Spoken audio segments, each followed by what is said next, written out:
Bueno, con esto entonces le invitamos. Acá voy a explicar. No se preocupe. Vamos a empezar ahora la mesa 3. Geopolítica actual e integración sudamericana.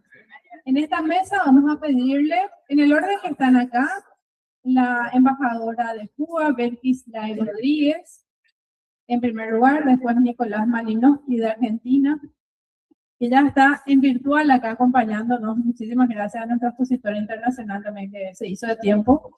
A Julieta Mendúbal, que está ya presente acá desde bien temprano. Y al relator Ricardo Canese.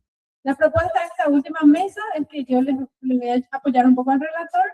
Entonces voy a pasarle la palabra a los expositores que tienen un tiempo de 15 minutos. Y posteriormente le vamos a pedir a Ricardo que más que hacer una síntesis para que no sea demasiado largo, complemente aspectos que él considere que sean relevantes, considerando también su expertise en el área de energía. Bueno, con esto entonces podemos dar por iniciada esta mesa. Voy a presentarle a nuestra primera expositora, que es Belkis Lai Rodríguez. Ella es licenciada en Historia por la Universidad de La Habana, con una extensa trayectoria en el servicio exterior cubano. A lo largo de su carrera ha desempeñado funciones vinculadas a la gestión cultural y el ámbito de las relaciones internacionales. Fue designada embajadora extraordinaria y plenipotenciaria de la República de Cuba ante Paraguay el 3 de marzo de 2026. Bienvenida. Buenas tardes. Lamento realmente no haber podido llegar antes para dar continuidad, ¿no? Para saber cuánto entramos en el contexto con lo que tenemos preparado, ¿no? Para reflexionar con ustedes, pero este encuentro llamado Debates Urgentes creo que tiene que ver mucho con el tema que voy a conversar con ustedes y que tiene que ver, por supuesto, con la situación que está viviendo nuestro país. Y un poco, es decir, aunque no es algo acabado, estuvimos preparándonos hasta tarde en la noche, ¿no? Viendo, y tienen razón, cuánta urgencia necesitamos de intercambiar, disculpen, con intercambiar sobre el contexto geopolítico actual que nos habla en este momento que de facto, de hecho, estamos viviendo el final del orden internacional tal cual lo conocemos hasta este momento. Es decir, un orden internacional basado en normas. Lo paradójico de este tema, de este final que estamos hablando, del orden internacional actual, es precisamente que es un concepto implantado por Estados Unidos y es precisamente Estados Unidos, el gobierno de Trump, quien ha dinamitado este concepto que se engendró a finales de la Segunda Guerra Mundial y que nos sentíamos que pertenecíamos a un mismo periodo, aunque hayan pasado casi 80 años, ¿no? Desde 1945, en que termina la Segunda Guerra Mundial. Y reflexionaba que precisamente quién iba a decirnos que defenderíamos hoy este concepto, ¿no? Porque realmente lo nuevo que estamos viviendo es la anarquía, es la ley de la selva.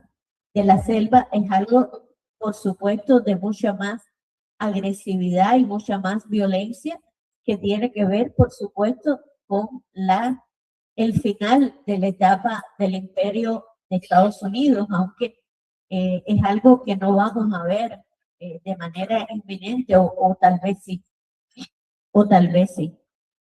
En los últimos tiempos, cuando uno revisa los medios de prensa, tanto digitales como impresos, vemos las palabras que se reiteran, que esto es inverosímil, es un sociópata, es un psicópata. Vemos cada vez mayor utilización de la fake news. Saqué, ¿no?, una cita que dice: Trump aplaza 5 días los ataques a las centrales eléctricas en Irán por negociaciones que Irán niega. Es decir, son cosas tan absurdas a las que hoy nos estamos enfrentando que nadie podía preverlo siquiera año y medio antes. Incluso la presidencia de la Comisión Europea, de esta Europa tan democrática, entre comillas, ¿no?, y civilizada, Ursula von der Leyen, habla de un cambio de paradigma, lo cual generó una reacción negativa, ¿no?, en relación con sus manifestaciones. Planteó que el mundo ha cambiado y que la Unión Europea no puede confiar únicamente en reglas multilaterales, señalando que la ley del más fuerte es lo que se está imponiendo. Es decir, desde las propias élites políticas de Europa, desde los propios aliados de los Estados Unidos, están reconociendo, y esta es una característica de este último año que hemos estado viviendo con Trump, la transparencia, no se cuida, no hay diplomacia, no hay moderación para enfrentar, para decir cuáles son los verdaderos objetivos que ellos persiguen, ¿no? Y planteaba, repito, von der Leyen, porque es algo realmente inaudito en una dirigente comunitaria de Europa que diga: estamos viviendo el dominio de la ley del más fuerte, y eso es lo que se está imponiendo. Precisamente también vemos hechos increíbles como la renuncia de John Kane, director del Centro Nacional de Contraterrorismo y principal asesor de contraterrorismo del presidente de Estados Unidos, quien sirvió 20 años en el ejército con 11 despliegues de combate luchando contra las redes terroristas en el 75 regimiento, etcétera, ¿no? Y en este contexto, como la piedra en el zapato de los grandes capitales, como la piedra en el zapato del imperialismo norteamericano, está Cuba. ¿Y por qué está Cuba? Nos preguntamos, ¿no? En medio de este contexto geopolítico, cuando Cuba no es un país que tenga grandes riquezas minerales, no es un país que lleve una política agresiva. Cuba es un país de paz. Sin embargo, lleva 65 a 67 años, o 65 años de bloqueo, 67 desde que triunfó la revolución. Llevamos enfrentando un bloqueo feroz por parte de los Estados Unidos. Pero desde hace 3 meses hemos tenido que enfrentar una situación que realmente hace mucho más grave el genocidio que ya había comenzado a gestionar, a administrar las diferentes administraciones norteamericanas, los diferentes presidentes norteamericanos o gobiernos contra nuestro país, contra Cuba. Desde hace 3 meses, en Cuba no ha podido recibirse nada de suministro de combustible. No ha habido suministro de combustible. Esto ha sido ratificado por el presidente de la República, por Díaz-Canel, hace aproximadamente 10 días. La razón es el bloqueo energético impuesto por los Estados Unidos desde el pasado 30 de enero, que impide que Cuba reciba petróleo de ningún país del mundo y que en su carácter extraterritorial del bloqueo impide o sanciona a terceros países que intenten hacerlo. Esto estaba dirigido directamente contra México, quien estaba exportando de manera sistemática petróleo a Cuba. Con esto, por supuesto, los Estados Unidos buscan paralizar a nuestro país. Quiere cerrar los hospitales, escuelas y fábricas, el transporte público, el abastecimiento de agua y la producción de alimentos. No esconde que su propósito es crear una crisis humanitaria y provocar con ello un estallido social. A pesar de este asedio, el sistema de salud cubano no ha colapsado, respondiendo a una organización estratégica basada en la resistencia, cultura que está inmersa en nuestros genes, en nuestro actuar de manera cotidiana. El fortalecimiento de la atención primaria de salud y el uso de herramientas como la telemedicina para poder atender y llegar a los más desfavorecidos. La injusta inclusión de Cuba en la lista de estados patrocinadores del terrorismo, sumada a la persecución de estos contratos comerciales de Cuba con países y empresas para adquirir combustible, el acoso, la intercepción, la confiscación de buques que transportan combustible, así como las amenazas de sanciones y en otros casos su aplicación efectiva contra empresas navieras han generado una presión aún mayor que trasciende lo económico para situarse en el terreno de la seguridad humana básica. El impacto de la política de máxima presión estadounidense contra Cuba se revela con crudeza en los indicadores más sensibles hoy en día. Detrás de los números hay pacientes que sufren y familias que aguardan por soluciones que en ocasiones no llegan, debido a factores externos que son el resultado de esa política progresiva de estrangulamiento a la economía cubana por parte del gobierno estadounidense. Actualmente la lista de espera quirúrgica en nuestro país alcanza la cifra de 96.387 pacientes, de los cuales 11.193 son menores de edad, son niños. Esto no existía en mi país. Nosotros que nacimos con el bloqueo, que nacimos con la revolución, no teníamos idea de lo que era una lista quirúrgica. Y cuando escuchábamos eso en cualquier país del mundo, que era lo más común, nos aterrorizábamos verdaderamente de pensar en eso, porque para nosotros era una realidad realmente muy distante. La vulnerabilidad que está sufriendo mi pueblo se acentúa en programas de alta sensibilidad social que se han decidido priorizar, pero que aún así no escapan de las limitaciones que trae consigo la actual situación energética del país.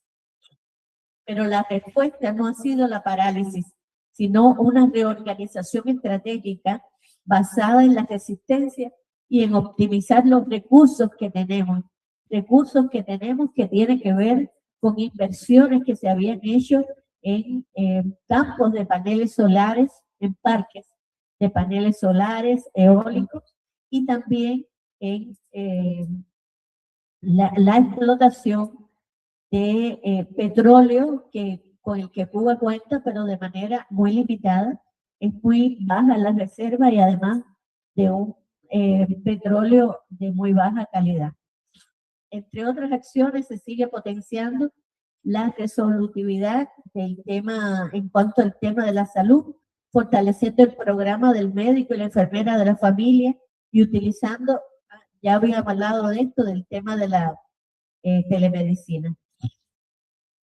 Y recordar que hasta la actualidad, en más de 165 naciones, los cubanos han estado presentes ayudando a los pueblos en América y en África.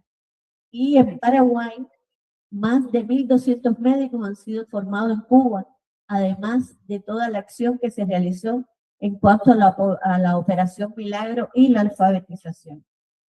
Ahora, cuando la energía falta, es extremadamente difícil mantener los servicios esenciales, y cuando eso sucede, las personas, especialmente los vulnerables, quienes reciben el impacto negativo, pagan los riesgos de las tensiones que ello implica. No obstante, Cuba continuará adoptando todas las medidas posibles para proteger a la población en estos momentos. El transporte es otro de los sectores severamente impactados por el déficit de combustible, la falta de piezas de repuesto y los problemas de infraestructura. Sin embargo, a pesar de esto, la educación mantiene su vitalidad, aunque ha visto reducidas sus horas clase. Sin embargo, repito, no hay ninguna razón política, ideológica ni económica que pueda justificar la privación a un pueblo de los medios de vida necesarios. Eso no es política, ni es seguridad, es crueldad y barbarie, es violación flagrante y masiva de los derechos humanos de un pueblo entero, del pueblo cubano. Denunciamos que en Cuba hay niños, ancianos y enfermos que están muriendo antes de tiempo porque el bloqueo impide que reciban medicinas y tratamientos. Millones de cubanos tienen que enfrentar cortes de electricidad diarios. Ya no son cortes diarios, a veces son 3 y 4 días sin electricidad, con 3 o 4 horas de electricidad y volvemos a caer en 3 o 4 días sin contar con electricidad. Los castigos colectivos están estrictamente prohibidos por el derecho internacional humanitario, considerándose un crimen de guerra. En el artículo 33 del Cuarto Convenio de Ginebra y en el artículo 4 del Protocolo Adicional de 1977 establece la prohibición de castigos colectivos confirmados en conflictos armados internacionales o no. Sin embargo, vemos cómo también desde Estados Unidos existe un rechazo precisamente a la política del gobierno norteamericano contra Cuba. Estaba buscando, para resumir, que el 46%, a partir de una encuesta realizada por YouGov, el 46% de los encuestados desaprueba en mayor o menor medida la política actual de los Estados Unidos de bloquear los envíos de petróleo a Cuba procedente de otros países. Ante esta situación, declaramos que Cuba es un país soberano y tiene derecho a hacerlo, y tiene derecho a la autodeterminación. Cuba no aceptaría convertirse nunca en un estado vasallo, dependiente de otro país o en particular de los Estados Unidos. Esperamos, y es lo que parece que puede tener lugar en los próximos días, que no haya una acción militar. Y francamente no vemos razón alguna para esto, no vemos justificación para una acción contra Cuba. El pueblo cubano es un pueblo pacífico, no somos enemigos de Estados Unidos y no somos ninguna amenaza para los Estados Unidos. De hecho, deseamos, y así ha sido reconocido por la dirección de nuestro país, que nos gustaría tener relaciones amistosas y respetuosas con el gobierno y con el pueblo, con quien sí tiene restricciones para llegar a Cuba de los Estados Unidos. Y algo que es una declaración de los últimos días también de la dirección de nuestro país es que nuestro ejército siempre está preparado y de hecho se está preparando aún más en estos días ante la posibilidad de una agresión militar. Sería ingenuos si mirando lo que está sucediendo en el mundo no lo hiciéramos, pero realmente quisiéramos, deseamos que no ocurra. No vemos condiciones por las que tenga que ocurrir. La naturaleza del gobierno cubano, la estructura del gobierno y de los miembros del gobierno, repetimos, no comparten, por supuesto, en ningún momento la idea de una agresión hacia los Estados Unidos. Por tanto, no hay ninguna razón porque ocurra por parte de los Estados Unidos. Este es el mejor ejemplo, es decir, la situación que hoy está ocurriendo en Cuba, de que la principal contradicción de estos tiempos se basa en la soberanía contra la dominación imperialista, de la soberanía contra la supremacía, de la soberanía contra el colonialismo. A principios de los años 90 celebramos el fin del apartheid y con ello el fin del colonialismo. Hoy vemos cómo ese fantasma regresa a todo el mundo, en especial en América Latina, en la forma de la doctrina Monroe y el corolario Trump. Pero hoy nos tenemos que preguntar entre las fuerzas de izquierda, entre las personas que nos consideramos progresistas, cómo vamos a enfrentar esta situación para detener el avance del imperialismo. No es solo contra Cuba. Decíamos a muchos amigos, vienen hacia todos, ¿no? Todos podemos ser víctimas de esta situación, pero hoy es Cuba la que está principalmente amenazada. Gracias.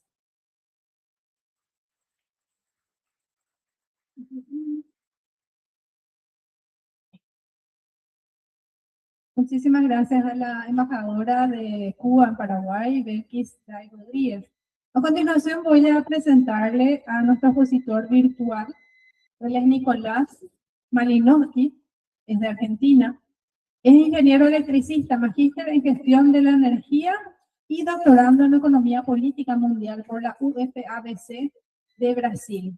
Autor del libro Crítica a la energía política, docente en la Universidad Nacional de José Paz de Argentina. Adelante, Nicolás, te escuchamos. Hola, buenas tardes. ¿Se escucha bien ahí? Se escucha muy bien. Perfecto. Bueno, primero, gracias por la invitación, Mercedes y todos los colegas que están allá. Bueno, creo que, como decía la embajadora, ¿no? Debates urgentes es un buen tema para trabajar hoy, porque creo que es urgente lo que está aconteciendo en el mundo, ¿no? O sea, estamos viviendo una crisis muy profunda, una crisis orgánica, donde hay una relativa pérdida de hegemonía del imperio estadounidense en esta disputa con China, y lo que estamos viendo creo que son estos fenómenos morbosos que tanto Gramsci nos señalaba, ¿no? O sea, creo que todas estas expresiones que bien describía la embajadora hacen referencia a eso, ¿no? Y estamos asistiendo, digamos, en esta nueva fase del capitalismo, como denomina Aguilera, una disputa tecnológica muy fuerte, una disputa energética muy fuerte y una disputa por los territorios donde se encuentran los minerales críticos para esta nueva etapa o esta nueva fase del capitalismo, donde la tecnología es un factor fundamental, ¿no? O sea, estamos viendo cómo se está intentando repartir el mundo, si se quiere, para poder avanzar y sobre todo en esta decadencia de Estados Unidos y la competencia con China, ¿no? Y vemos, creo que el eje energético nos permite visualizar esta crisis profunda que estamos atravesando, y veíamos los conflictos energéticos, si nos situamos directamente en lo que está aconteciendo desde este año, el 2026, inició con el bombardeo por parte de Estados Unidos a Caracas el 3 de enero de este año, donde Venezuela es la principal reserva de petróleo a nivel global, y bueno, el resultado de eso fue el secuestro del presidente Nicolás Maduro y la primera combatiente, su compañera Celia Flores. Eso, bueno, demuestra esta disputa que estamos mostrando, ¿no? Recién mencionaba la embajadora el 30 de enero el bloqueo a Cuba, que para hacer eso justamente tuvo que cortar el petróleo venezolano, que era uno de sus principales proveedores, y vemos cómo está la injerencia en la región muy fuerte. Y posterior a eso, lo más reciente, el 28 de febrero, el ataque por parte de Estados Unidos e Israel al país de Irán, matando, digamos, toda la cúpula de la dirigencia iraní e intentando controlar también lo que son la tercera reserva de petróleo en el mundo y la segunda de gas a nivel global, ¿no? O sea, el Medio Oriente concentra muchas reservas petroleras y Irán tiene esa particularidad, con lo cual estamos viendo que donde cae una bomba de Estados Unidos hay grandes reservas de petróleo o de hidrocarburos, ¿no? Y particularmente, bueno, esto tomó una escalada a raíz de las respuestas y la defensa por parte del pueblo iraní, donde vemos la reacción provocó el cierre parcial, porque algunos barcos están pasando, sobre todo para China, del estrecho de Hormuz, con la importancia que tiene ese punto nodal. O sea, en el mundo tenemos alrededor de 8 puntos estratégicos de flujo de mercancías y petróleo. Uno de ellos es el famoso estrecho de Hormuz, que seguramente lo han escuchado nombrar o lo estuvieron comentando en las anteriores exposiciones.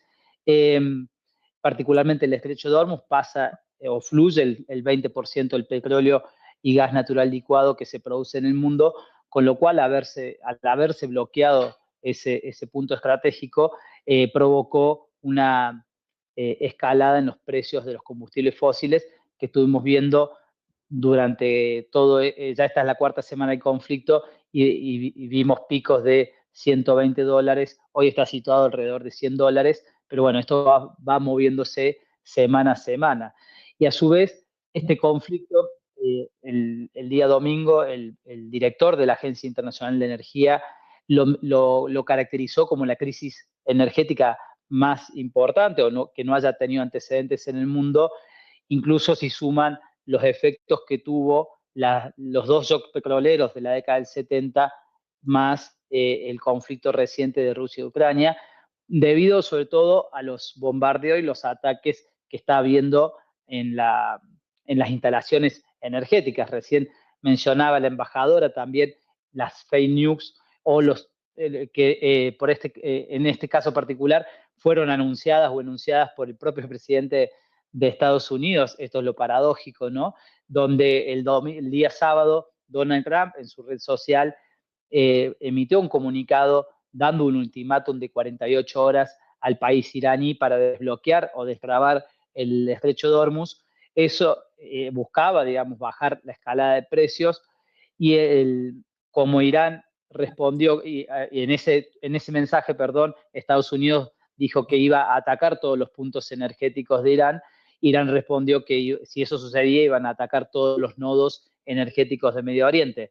Y el día lunes Donald Trump retrocede o intenta cambiar, digamos, esa declaración diciendo justamente que le daba 5 días, ¿no? Y eso provocó un movimiento en los mercados de bajada de precio que fue, algunos ya lo están caracterizando como una movida especulativa también donde se vendieron activos, más de 6.000 activos que están petroleros que van a implicar grandes ganancias para sobre todo los que tenían esa información privilegiada, ¿no? Eso es una cuestión y un conflicto interno que está teniendo Donald Trump, así como, bueno, este conflicto energético está provocando esta crisis global y sobre todo va a provocar una escalada de precios, una escalada de inflación que va a golpear no solo, digamos, al mundo entero, sino a los países latinoamericanos muy fuerte.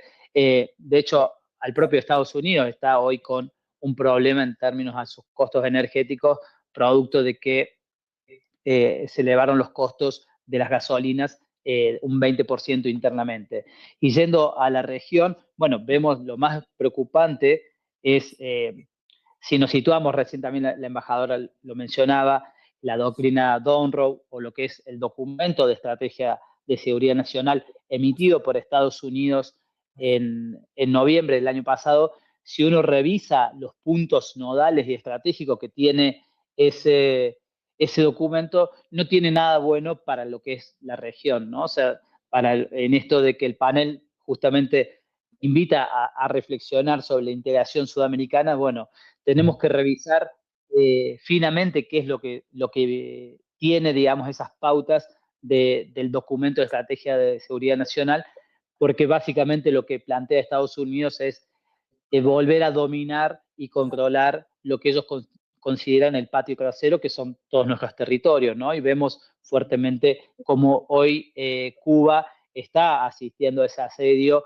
con una crisis energética muy profundo que está provocando una crisis humanitaria, y recién lo importante que decía la embajadora, que ya esto es un crimen de guerra, ¿no? O sea, asistimos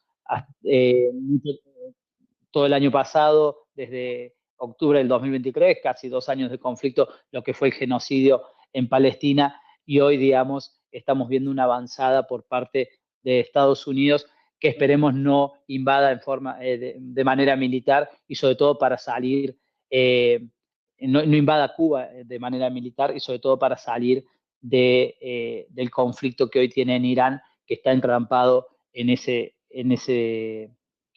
conflicto, ¿no?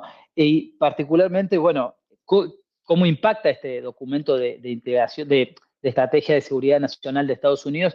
Bueno, ellos tienen un eje muy claro, que es el control de los recursos naturales, sobre todo el energético, del petróleo, para América Latina, porque Estados Unidos se quiere posicionar o quiere volver a recuperar la hegemonía en lo que es el petróleo, el gas y el desarrollo nuclear, en lo que es en materia energética. Para eso necesita el petróleo venezolano, el petróleo de la Guayana Francesa, el petróleo de Brasil, el petróleo de México, el petróleo de Argentina, el petróleo de todos los países que tenemos en América Latina.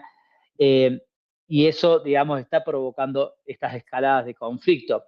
Incluso hay que ver qué sucede. Estamos entrando en este año en un proceso electoral en Colombia y posteriormente en Brasil, que eso hay que prestar mucha atención qué sucede, porque Estados Unidos seguramente va a tratar de meter o tener injerencia para inclinar la balanza hacia los gobiernos de derecha en el país, en los países de Brasil y Colombia particularmente.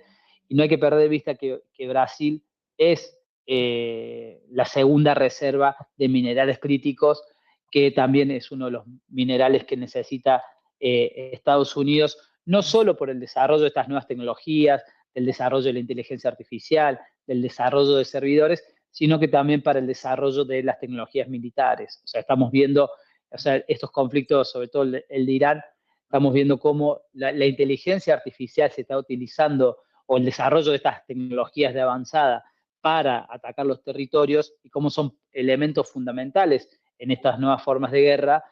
Bueno, necesitan este tipo de desarrollo o este tipo de recursos naturales para justamente poder desarrollar, digamos, estas tecnologías. Y después, por otro lado, bueno, la injerencia militar que está teniendo también Estados Unidos. Veíamos los acuerdos que hicieron el presidente de Paraguay con Estados Unidos, que eso también es una fuerte injerencia, que ustedes conocen mejor que yo, ese tratado, ¿no? Pero lo que estamos viendo es una fuerte injerencia en Paraguay, en Argentina, ahora Chile con CATS. Bueno, todos los gobiernos de derecha como se están poniendo al servicio de Donald Trump, ni hablar, y la vergüenza que uno tiene desde Argentina, lo que está sucediendo con el presidente Javier Milei y el alineamiento explícito con Estados Unidos e Israel, al punto que Javier Milei se declaró el presidente más sionista del mundo, ¿no? O sea, veamos la gravedad de la situación de lo que está sucediendo, sobre todo entre Paraguay y Argentina, que tenemos esa cercanía y fronteras, ¿no?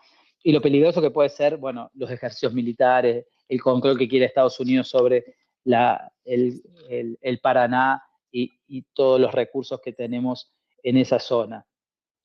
Y por último, y para ir cerrando, o para dejar tiempo para el dialogar, me parece que en los debates urgentes, o sea, creo que la caracterización que tenemos del mundo es un mundo en conflicto, es un mundo en disputa, es un mundo donde estos fenómenos morbosos de Gramsci nos muestra, digamos, una situación caótica, y muchas veces pensamos, bueno, ¿qué hacemos desde las organizaciones? ¿Qué hacemos desde el lugar que nos toca, desde la militancia, desde la academia, desde los espacios de debate más intelectuales, desde las funciones públicas y demás? Y bueno, creo que son momentos de reflexión y acción, ¿no? O sea, creo que es importante, bueno, hoy Argentina, a su vez, un 24 de marzo es una fecha muy importante para nosotros en nuestro país, debido a que hoy se están cumpliendo el aniversario de 50 años del último golpe de Estado en nuestro país, genocida, o sea, la dictadura más sangrienta que tuvimos, con 30.000 compañeros y compañeras desaparecidas, y la instauración de un modelo económico neoliberal basado en una financiarización de la economía, donde destruyó todo el entramado productivo, y hasta el día de hoy estamos sufriendo esas consecuencias. Creo que, bueno, me parece que es momento de repensar cuáles son las tareas que tenemos nosotros. Me parece que estos foros de debate, como el que ustedes están organizando en Paraguay, son importantes, no solo para interpretar qué está sucediendo en el mundo, sino para pensar cuáles son las acciones en el corto, mediano y largo plazo que tenemos que desarrollarnos. ¿Cómo hacemos para evitar, digamos, la avanzada de Estados Unidos sobre la región? ¿Qué hacemos desde nuestros espacios para solidarizarnos con la situación de Cuba? ¿Qué hacemos desde nuestros espacios para solidarizarnos con el reclamo de la liberación de Nicolás Maduro? No podemos sostener hoy o permitir, mejor dicho, de que un presidente sea secuestrado por una potencia extranjera.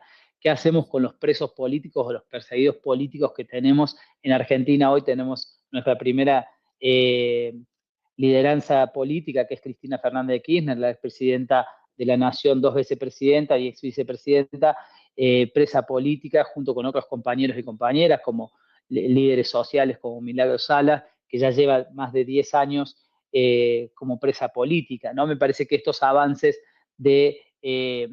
que tiene hoy el imperialismo, que son múltiples formas de lucha, ¿no? Que tenemos persecución militar, persecución territorial, persecución judicial. Vemos cómo avanza esto que algunos denominan como lawfare, como las nuevas formas de intervención en los territorios, y sobre todo de disciplinamiento de las dirigencias políticas. Bueno, son las preguntas que tenemos que pensar para identificar qué acciones tenemos que hacer en los territorios, ¿no? Y creo que, bueno, estamos en tiempos donde urge, digamos, la integración regional más que nunca. La integración sudamericana creo que es súper importante, incluso diría más que sudamericana, de América Latina y el Caribe, ¿no? O sea, creo que la integración con México, mirar a México, mirar a Cuba, todo lo que está sucediendo en México es importante, y sobre todo viendo el proceso que está llevando Morena con la presidenta Claudia Sheinbaum, que anteriormente estaba López Obrador. Y bueno, el debate urgente o lo necesario, creo que en cada territorio debemos desplazar a la derecha de los gobiernos nacionales. En Argentina claramente tenemos que sacar a Milei cuanto antes para poder profundizar esta integración. Pero más allá, digamos, de la integración desde los gobiernos, creo que tenemos que trabajar solidariamente desde las organizaciones sociales, políticas, para trazar agendas comunes y dar prioridad, ¿no? O sea, creo que hoy la prioridad es detener el avance en Cuba bueno, ¿y qué sigue después de eso? ¿No? O sea, cómo frenamos a Estados Unidos y cómo avanzamos. Me parece que son las preguntas que tenemos que hacernos y buscarle respuestas, ¿no? Y ahí creo que dejo. Muchísimas gracias. Entonces, a Nicolás Malinowski, muchísimas gracias por tu intervención muy importante para todos. Y a continuación vamos a escucharle a Julieta Gendúa. Ella es licenciada en Relaciones Internacionales y magíster en Estudios Latinoamericanos, investigadora especializada en política exterior paraguaya, cuestiona el paradigma de la política pendular y analiza la influencia de la política interna en las relaciones internacionales del país. Adelante, Julieta, muchas gracias.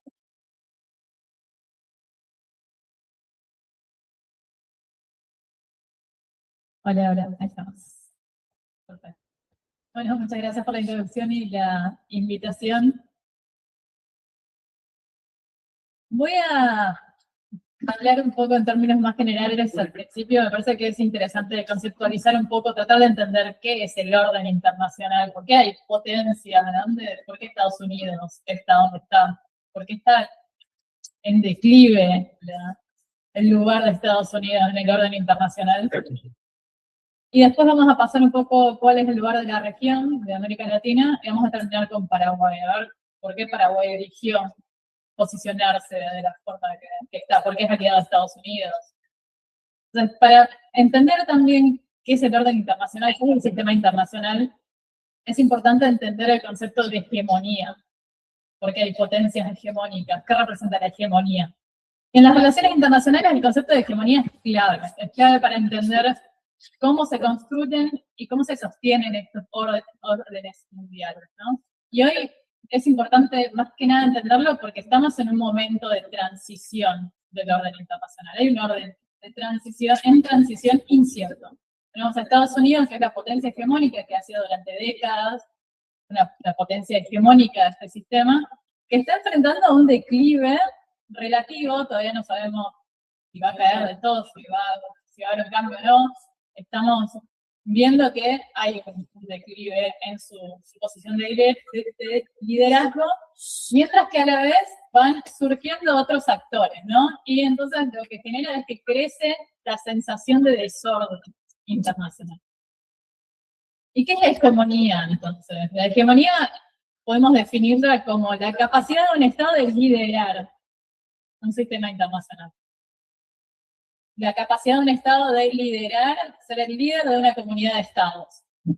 Y esto se logra no solo a través del poder coercitivo, no solo la imposición de la fuerza militar o imposición económica. También se genera a partir del consentimiento, ¿no? Generando consentimiento, generando legitimidad, generando normas que otros actores tienen que aceptar voluntariamente. No es solo la imposición, es también el consenso de otros países que reconocen a la potencia. Entonces, hablamos que la hegemonía se puede ver como un liderazgo estructural, pero también que se basa en tanto la coerción, la imposición, como en el consenso. Son dos caras de la misma moneda. Y la hegemonía entonces implica liderazgo con capacidad de organización. Y en la organización lo central es la organización normativa, ¿no? Y simbólica. Tenemos que poder organizar este orden internacional de alguna forma. Entonces, la hegemonía no solo se basa en coerción, en la imposición, sino también en crear un orden internacional que tenés que estructurar. Pero más que nada es la imposición, es el consenso, pero también es la legitimidad.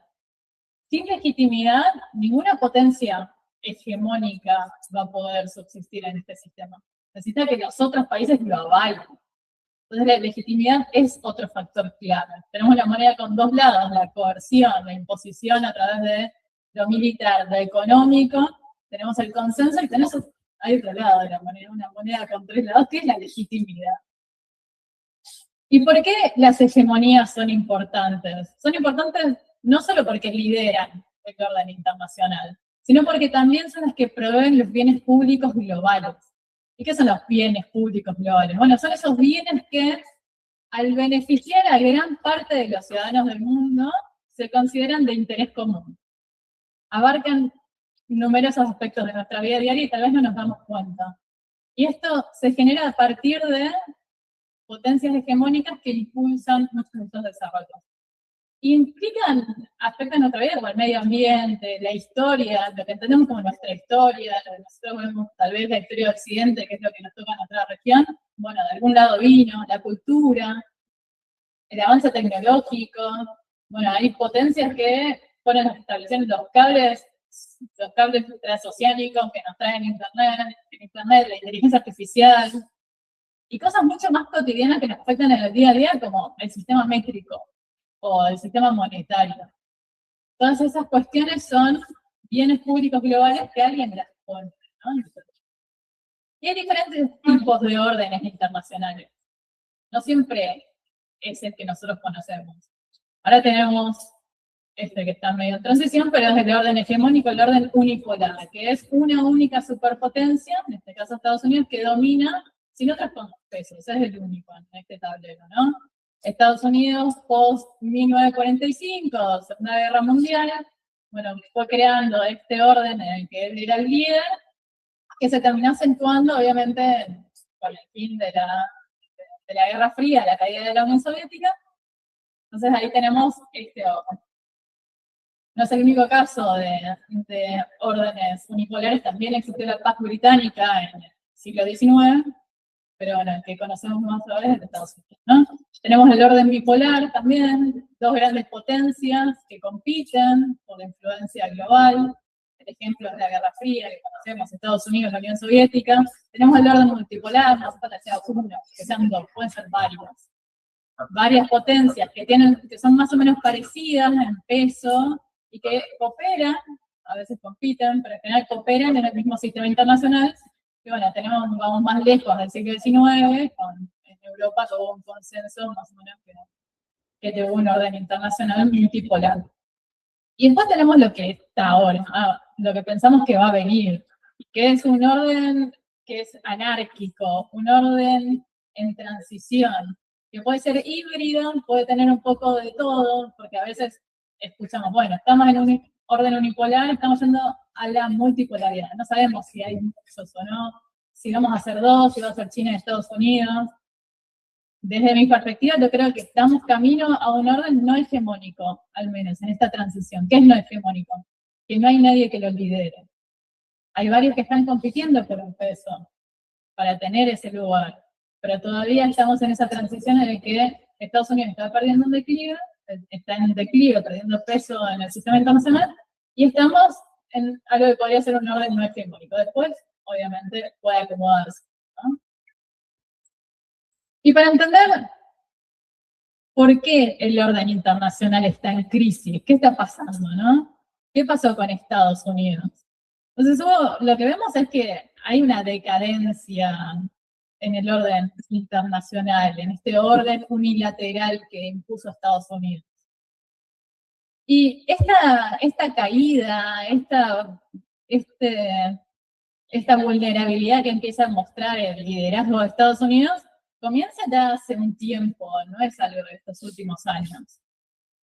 En general, más o menos, los analistas, los investigadores ponen que Estados Unidos empieza a mostrar signos de desgaste a comienzos de los años 2000, ¿no?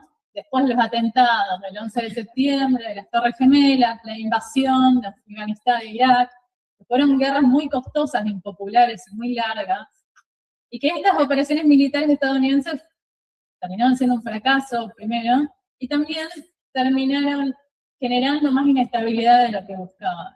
Medio Oriente quedó una región sumamente inestable, vimos el surgimiento del Estado Islámico, la guerra en Siria, ahora vemos lo que está sucediendo actualmente también en la región del Medio Oriente, y estos son los primeros signos de debilidad de la hegemonía estadounidense, ¿no? Pero no son los únicos, también hay internos a Estados Unidos, la crisis financiera del 2008 dentro de Estados Unidos, que fue una crisis que se terminó expandiendo a nivel global.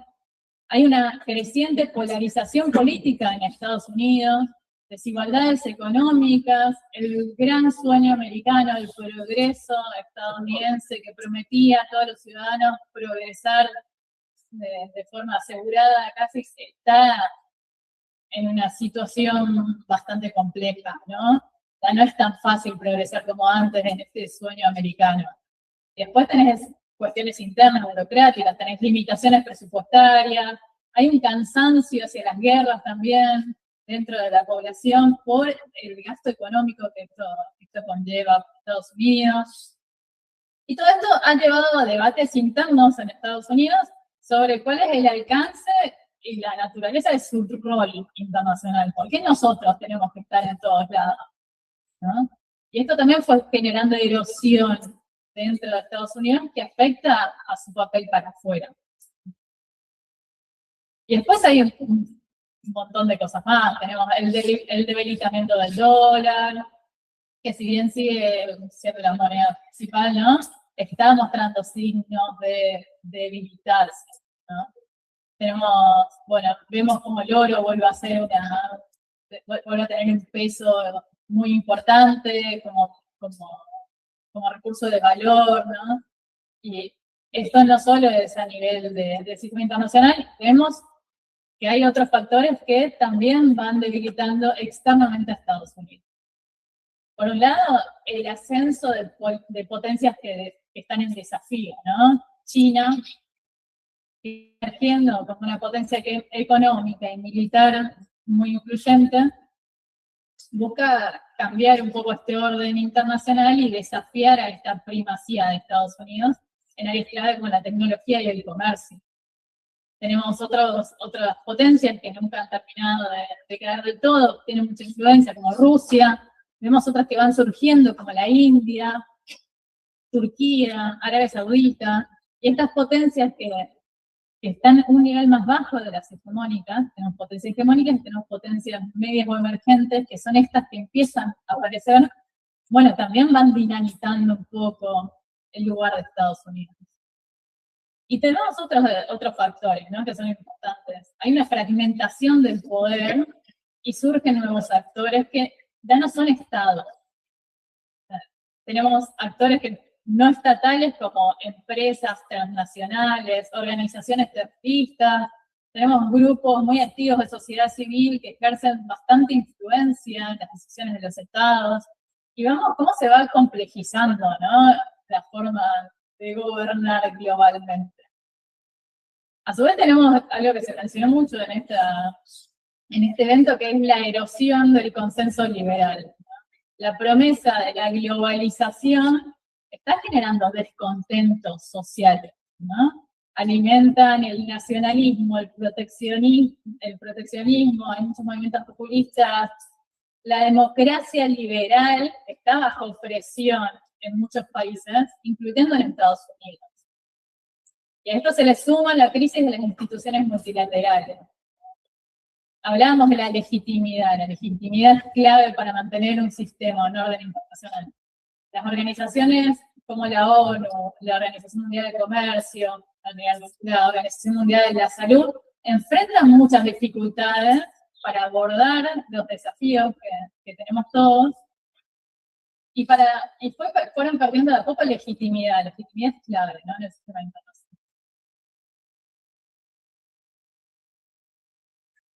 ¿Y a dónde vamos? ¿No? Hay muchos que hablan de esta transición hacia la multipolaridad, que todos estos actores pequeños o medianos o grandes van a construir un solo consenso, pero el escenario es bastante incierto, ¿no? No hay reglas compartidas ni instituciones nuevas que reemplacen el orden anterior. Están surgiendo algunas, pero todavía no están institucionalizadas, no tienen la legitimidad de toda la comunidad internacional. También hay múltiples conflictos, tensiones simultáneas, tecnología, energía, que nos hablaba el compañero, militares, guerras, hay muchos conflictos, ¿no? Entonces, algunos hablan de esto, del mundo G0, el mundo donde nadie gobierna y nadie lidera del todo, como para garantizar una estabilidad. ¿Cómo te... No se quedan 5 minutos. Bueno, adelantamos un poquito. Vamos a saltar. Bueno, ¿cuál es la situación de América Latina en este contexto? Bueno, vemos una fragmentación económica, en esto que estamos poniendo en jaque un poco, la globalización. Cada uno se va por su lado, todos buscan sacarle el mayor beneficio, lo vemos con Trump, con la imposición de aranceles a todo el mundo, aliados, a no aliados. La idea es que Estados Unidos saque el mayor provecho y que sea visible. Entonces, Trump busca una política transaccional. Vos me tenés que dar algo que a mí me interese, entonces yo no te voy a imponer algo, un arancel, una operación militar, lo que sea, ¿no? Es una política, es un presidente transaccional. Entonces estamos en el medio de una fragmentación económica y en el marco de una disputa también por recursos, ¿no?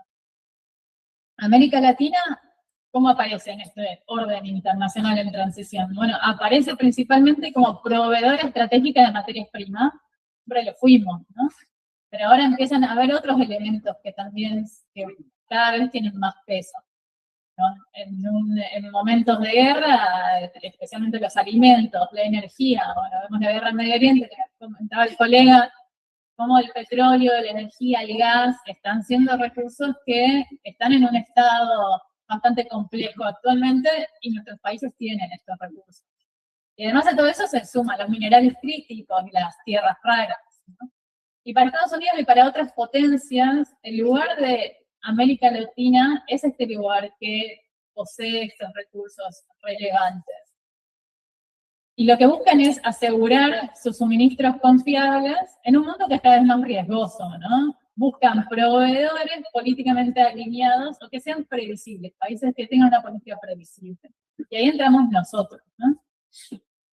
Y esto es un desafío porque obviamente conseguir recursos se puede conseguir de dos formas, o por la imposición de la fuerza o, bueno, por el consenso y la negociación. Y entonces también se abre, además de un desafío, una oportunidad, ¿no? América Latina tiene la oportunidad, si logra moverse con inteligencia geopolítica, de negociar mejores condiciones y precios por sus productos, ¿no? Tenemos productos que todo el mundo quiere. La idea es, bueno, ¿cómo hacemos para lograr esto? No tengo tiempo, pero si a alguien le interesa, después lo pregunta. ¿Cómo hacemos? Lo dejo abierto a la pregunta. Por otro lado,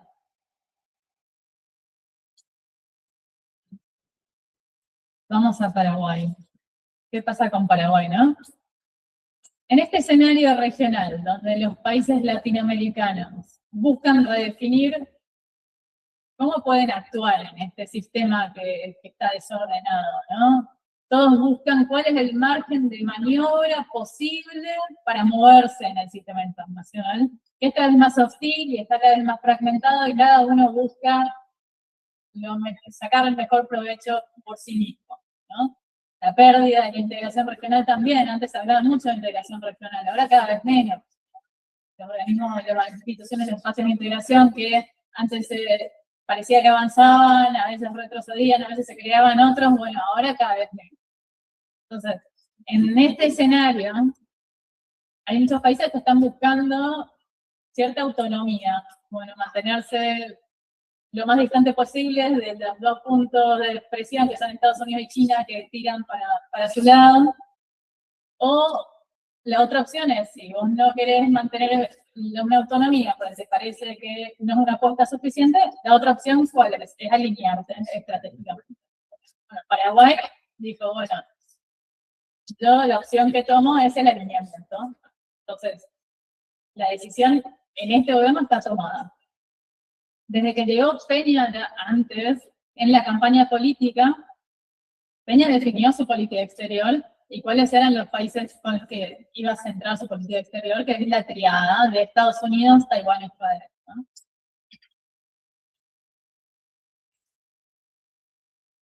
Entonces, Paraguay, más que buscar equilibrio entre varios actores internacionales o entre Estados Unidos y China, lo que hizo Peña fue consolidar un alineamiento definitivo con Estados Unidos, buscando aumentar la presencia de Paraguay en la agenda de Washington y abrir puertas en el plano internacional de la mano de Estados Unidos. Hay algunos de estos alineamientos que presenta Paraguay en esta triada que hay algunos que continúan. Bueno, la relación con Taiwán es un factor que continúa, que lleva desde el 54, si no me equivoco, 56, hasta el día de hoy. Bueno, es un factor de continuidad. Después tenemos otros más disruptivos de alineamiento de Paraguay de este gobierno. El alineamiento con Israel, este respaldo irrestricto en foros internacionales es disruptivo, porque no existía antes. De hecho, hubieron periodos en donde Israel retiró la embajada porque no era prioridad en Paraguay, y Paraguay hizo lo mismo de forma recíproca de retirar la embajada. Después se fue retomando el relacionamiento y volvieron a establecer hasta lo que estamos hoy, hasta donde estamos hoy en día, ¿no?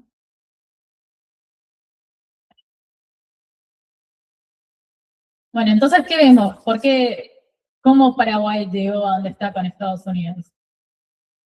Bueno, vemos que Peña se volcó directamente a este alineamiento en una apuesta de, bueno, prefiero no manejar este juego de autonomías y volcarme directamente a un alineamiento estratégico. Entonces, ¿qué implica esto? El apoyo de Santiago Peña a la doctrina Don Rowe, la doctrina Monroe de seguridad de Estados Unidos, coincidencias en votaciones en organismos multilaterales. De hecho, hay indicadores que muestran que la coincidencia en las votaciones en la ONU de Paraguay con Estados Unidos aumentaron casi 20 puntos en los últimos 3 años. Lo mismo, los posicionamientos diplomáticos que coinciden con Estados Unidos, los acuerdos bilaterales en seguridad e inmigración, tenemos la firma del acuerdo sobre el Estatuto de Fuerzas de SOFA, la participación en la Junta de Paz, el escudo de América que se conformó hace poco a nivel de militar y una respuesta al narcotráfico, y también la firma del acuerdo de tercer país seguro en materia de inmigración. Y si bien Paraguay ha sido tradicionalmente un socio relevante de Estados Unidos, Paraguay siempre tuvo un alineamiento con Estados Unidos. Sin embargo, lo que vemos ahora es que actualmente hay un grado de convergencia política mucho más amplio que antes. Y estos cambios lo que sugieren es que hay una reducción de ese margen de autonomía tradicional, que si bien Paraguay siempre estuvo alineado a Estados Unidos, había un margen de autonomía, margen de maniobra. No era un alineamiento, si bien siempre dijimos los investigadores que había un alineamiento automático, ahora vemos que no era tan automático, ahora sí es un alineamiento automático. Y estos cambios lo que ven es que lo que busca el gobierno de Peña actualmente es ser un aliado confiable que le dé a Estados Unidos como si fuera una mayor previsibilidad. Mostrarse como un aliado confiable y previsible. Entonces lo que vemos con este caso de Paraguay es una dinámica que es común en la política internacional actual, más que nada en los estados más pequeños, en donde la relevancia no siempre deriva de tener poder material, ¿no? Sino de la capacidad de interpretar los cambios y tomar una decisión. Puede estar errada, sí, sin duda puede estar errada, pero lo que hizo Paraguay es tomar una decisión. Y en este sistema que es cada vez más volátil, que es más hostil, ¿no? Paraguay quiso volverse un país previsible.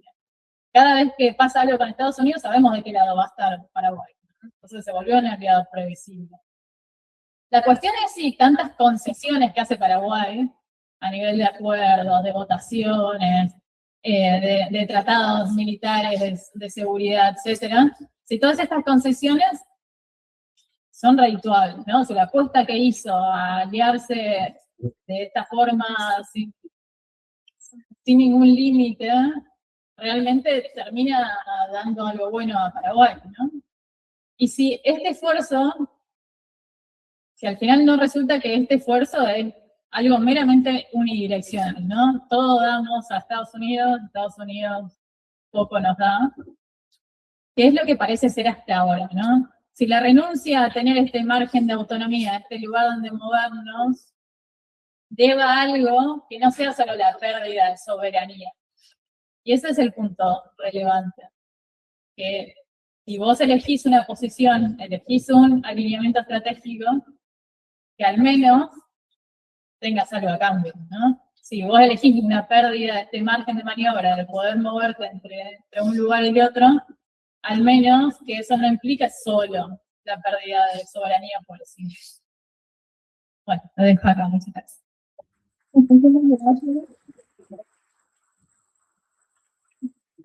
Entonces, merecido para Julieta Hendricks.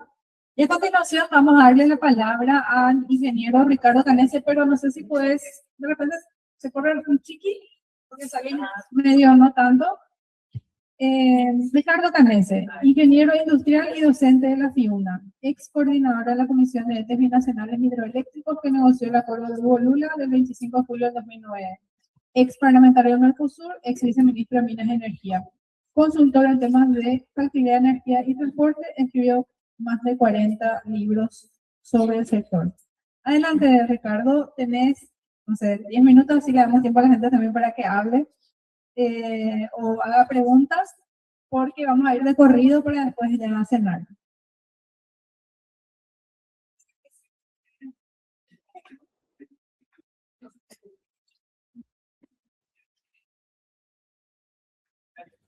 Ahí está. Bueno, sí, buenas noches a todas, a todos. Realmente una gran satisfacción estar acá con todos y todas ustedes, ¿no es cierto? Estar en este panel. Yo voy a tratar de no repetir porque realmente fue un panel muy rico con muchos datos aportados y sí voy a tratar de complementar, ¿no es cierto? Para ayudar al debate, ¿no? Primero quiero decir, citar esta frase de Juan Domingo Perón, que decía: la verdadera política es la política internacional. En el sentido que, y una persona de experiencia, ¿no? Realmente uno puede estar de acuerdo no con su idea, pero es mucha experiencia. En el sentido que los acontecimientos internacionales en gran medida nos condicionan. Y donde, como dijo acá Julita, donde uno en todo caso tiene que ver cómo posicionarse, cómo enfrentar ese panorama internacional cambiado. Yo apenas voy a citar algunos hechos muy histórico elemental en el caso de Paraguay y de América Latina. La independencia de América Latina y Paraguay se explica o sea, se dio gran medida por la Revolución Francesa, sobre todo las guerras napoleónicas. O sea, si no, quién sabe cuándo ocurría, cómo era, ¿no? O sea, esa fue la chispa, por lo menos, que encendió la independencia de América Latina, que, ojo, fue una independencia falsa, pues fue la oligarquía latinoamericana la que protagonizó esa supuesta independencia para depender de Gran Bretaña, salvo el Paraguay, salvo Haití, que fue acallada la revolución de los esclavos. Y la revolución paraguaya hasta ahora no es reivindicada por gran parte de América Latina. Es un reclamo que hacemos. Fuimos 50 años libres, soberanos, independientes. 50. Y esa independencia, esa calidad de vida, porque en Paraguay no había analfabetismo, había acceso a la tierra, a la alimentación, terminó justamente por el auge del imperio inglés, otro acontecimiento internacional, que empoderó a sus lacayos de Buenos Aires, Mitre, ¿no es cierto? No necesitaban ellos, ahora estamos acostumbrados a escuchar las guerras proxy. Claro, la guerra de la Triple Alianza fue la guerra impulsada por Gran Bretaña, financiada con armas de Gran Bretaña, son las que quitaron Pedro II, el emperador esclavista del Brasil, ¿no es cierto? Y Bartolomé Mitre, el dependiente, el genocida, junto con Pedro II, lo mismo que Sarmiento, que decía al Paraguay que matarle el vientre de su madre. ¿No es cierto? Lo escribió, lo dijo y lo ejecutó. ¿Cierto? Bueno, y así también mataron poblaciones indígenas de gauchos argentinos, porque era lo europeo, era el imperio lo único importante. Esa es la filosofía de los vendepatrias de aquella época. Bueno, podemos seguir viendo otro acontecimiento. La dictadura tronista fue, en gran medida, se debió a la Guerra Fría, ¿no es cierto? El trono fue un instrumento del imperio yanqui. Y acá en Paraguay estaba la base más segura, el portaaviones más seguro de Estados Unidos. No era algo intrascendente. Hay que visitar la embajada de Estados Unidos. No sé si le van a dejar entrar, ¿no? Pero yo la visité en la década del 70. Era impresionante lo que tenían en aquella época en materia de justamente comunicación, análisis de datos, ya en aquella época. Porque era desde Paraguay donde se articulaba la represión no solamente contra el Paraguay, contra el pueblo paraguayo, sino contra toda América Latina, en particular América del Sur. Era el centro de operación, era el portaaviones de Estados Unidos. Por eso la dictadura de Alfredo Stroessner, de 34 años, no se explica sin la voluntad del imperio yanqui. Nosotros sufrió bastante ya con los imperios inglés, yanqui, etcétera, ¿no? Pero bueno, yo quiero ir más al presente, porque también donde estamos ahora llevando ya bastante bien, un imperio decadente, ¿no es cierto? Un imperio decadente que creyó que podía manejar con forma absoluta el mundo. Bueno, hoy China es la nación más avanzada del mundo en industria, en tecnología, en calidad de vida, indudablemente. Y ese es el problema del imperio, que le están derrotando, que ese sueño americano está derrotado. Y intenta la vía violenta, que ojo, le puede llevar a una derrota todavía mayor, ¿cierto? Bueno, yo no entro si es multipolaridad, ¿qué es lo que, pero sí está surgiendo algo nuevo, como se dice, ¿no?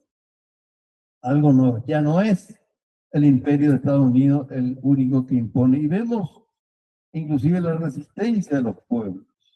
En el pasado fue el heroico pueblo de Vietnam, por ejemplo, durante la Guerra Fría. Pero ahora, en esta decadencia del imperio, indudablemente, esa resistencia al pueblo palestino. Un pueblo en Gaza, ¿no es cierto? 2 millones de habitantes, y le han derrotado al imperio. Derrotado en cuanto al relato, en cuanto a evidenciar el genocidio, ¿no es cierto? Antes del genocidio palestino, y bueno, los representantes del sionismo, los aliados de Estados Unidos, eran bien recibidos en todas las embajadas y en las universidades, en los círculos del mundo, porque habían construido un relato falso, pero que estaba oculto. Ese genocidio palestino los evidenció. Hoy no pueden ni siquiera circular por una calle. Y ahora vemos también la resistencia del pueblo de Irán, una cultura milenaria, ¿no es cierto? 5.000 años. No es precisamente algo que se construyó ayer, ¿cierto? No es un pueblo, no es una nación, como muchas veces se ha formado, el imperialismo ha formado naciones trazando rayas, dejando, y eso lo vemos en África, lo vemos en el Oriente Medio, en realidad Asia Occidental, ¿no es cierto? Pero quiere decir que vemos también entonces como la resistencia de los pueblos, en concreto el pueblo palestino y el pueblo de Irán, está demostrando la flaqueza, la debilidad del imperio. Ojo, hay que tener la entereza que tiene el pueblo palestino, hay que tener la entereza que tiene el pueblo de Irán. Y yo creo que hablando de nuestro seminario sobre América del Sur, yo diría América Latina y el Caribe, ¿no es cierto? Tendríamos que pensar en eso, si bien, claro,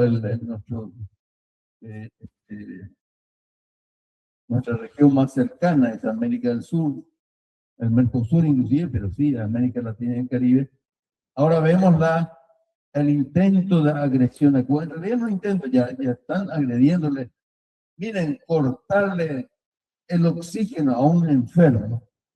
Bueno, esa es la muerte. Eso están haciendo en Cuba. O sea, está haciendo el señor Trump. Está haciendo un genocidio, porque cuando yo corto todos los combustibles, y en el caso de Cuba dependen para la generación eléctrica en un altísimo porcentaje de los combustibles, y no puede ingresar. Ese combustible es imprescindible para la generación eléctrica, que es imprescindible para hospitales, para enfermos. Y bueno, ¿qué le pasa a esos enfermos? Se mueren. Se está produciendo un asesinato masivo de gente que sin tener la seguridad del suministro eléctrico terminan por morir. Yo veo en el pueblo cubano esa capacidad de resistencia. Miren que soportar un asedio como le está haciendo ya más de 60 años, pero ahora agudizado con un corte total de la energía. Realmente hay que tener mucha convicción para resistir eso. Mucha convicción. Así que yo creo que tenemos que tener un reconocimiento especial para el pueblo cubano que no se ha dejado avasallar. Ojo, nosotros tuvimos también. El pueblo paraguayo no se dejó avasallar durante la guerra de la Triple Alianza. Sufrimos el genocidio, pero hasta el final el pueblo resistió, ¿cierto? Hasta el final. Y eso vimos ahora en Palestina, en Irán, y ojalá que no llegue a extremos esta agresión del imperio, este imperio decadente, ¿no? Bueno, yo quiero para ir terminando y llegar digamos, al meollo de la crisis de soberanía en nuestro país. Este alineamiento de Peña con Trump no es gratuito. No es gratuito. No es que Peña le apoya a Trump porque él es un sionista, junto con Carlos, son sionistas y de puro fanáticos apoyan. No. Allí hay, desde luego, desde el interés cierto de evitar, no solamente con esta administración de Trump, sino con todas las administraciones, evitar que su máximo líder sea extraditado, o como fue secuestrado Maduro. O sea, el alineamiento de Peña con Estados Unidos es para evitar cualquier problema, precaver cualquier problema en relación a su máximo líder, que fue declarado significativamente corrupto por el imperio. El imperio no tiene amigos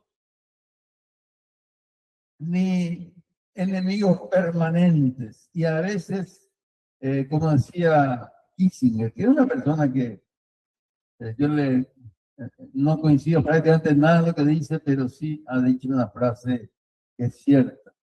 Ser enemigo de los Estados Unidos es peligroso, pero ser amigo es fatal. Ser amigo es fatal. Y eso es lo que le está pasando al Paraguay. Nosotros tenemos la fatalidad de ser amigos del imperio. Tenemos esa fatalidad, como lo ha dicho Kissinger. Entonces, ¿qué está haciendo el señor Peña? Bueno, toda nuestra energía hidroeléctrica, que es nuestra principal riqueza, comenzó ya desde fines del gobierno de Abdo Benítez y está siendo entregada a estas criptomineras, bases de datos, ¿cierto?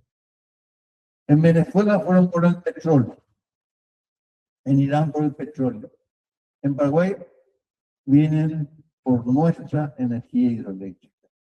Ojo, la empresa X8 Clouds de California, conformada hace 6 meses, ya usted puede imaginar quiénes son los dueños, firmó un memorando de entendimiento con el señor Peña.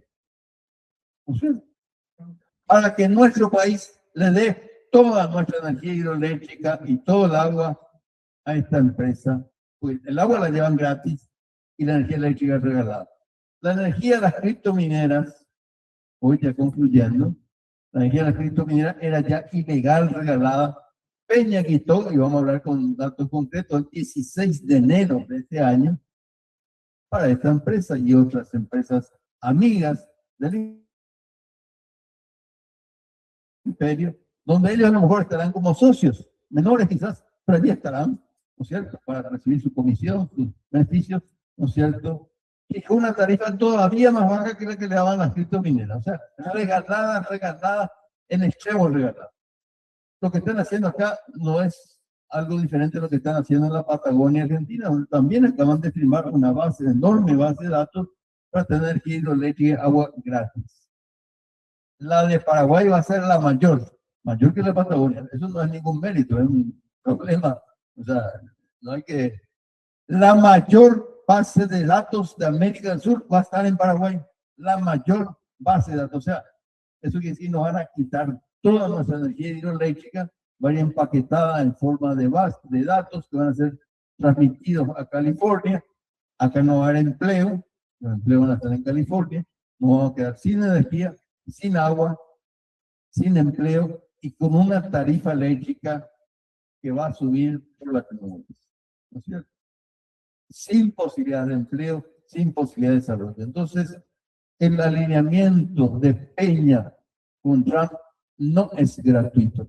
Es para saquear el país, saquear nuestra energía hidroeléctrica, sojuzgar, manejar los ríos, ¿no es cierto? Implantar ese sistema SOFA que le da plena impunidad para cometer violaciones, asesinatos y robos que no van a poder ser juzgados en nuestro país. ¿No es cierto? Ese es el acuerdo SOFA. Y donde más bien puede actuar como un imán para traer algún misil. A lo mejor no te va a caber, ojalá que caiga sobre la cabeza de Peña en todo caso, pero hasta ese riesgo nos somete este irresponsable presidente, obsecuente vasallo del imperio y que está entregando todas las riquezas de nuestro país. Bueno, ese es un poco el agregado que yo quería hacer porque realmente ejercer la soberanía, defender la soberanía, desde luego que es más difícil.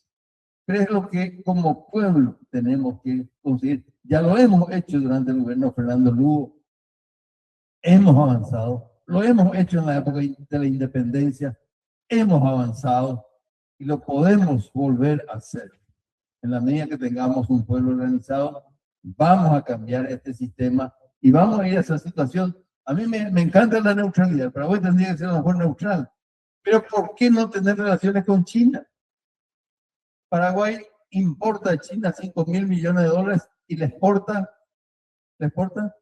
cero. 1.000 millones de dólares Paraguay pierde por no tener relaciones con China. 1.000 millones. Cálculo por lo bajo. Por lo bajo. A mí me han hablado personas de la derecha, extrema derecha, coqueros, ganaderos. Queremos tener relaciones con China. Es una cuestión nacional, esto no es una cuestión de izquierda o derecha. El Paraguay necesita tener soberanía para que progrese nuestro empresariado, para que progrese nuestro pueblo, para que tengamos derechos todos. La soberanía es para todo el pueblo y no tiene que ser una cuestión de izquierda o derecha. Gracias.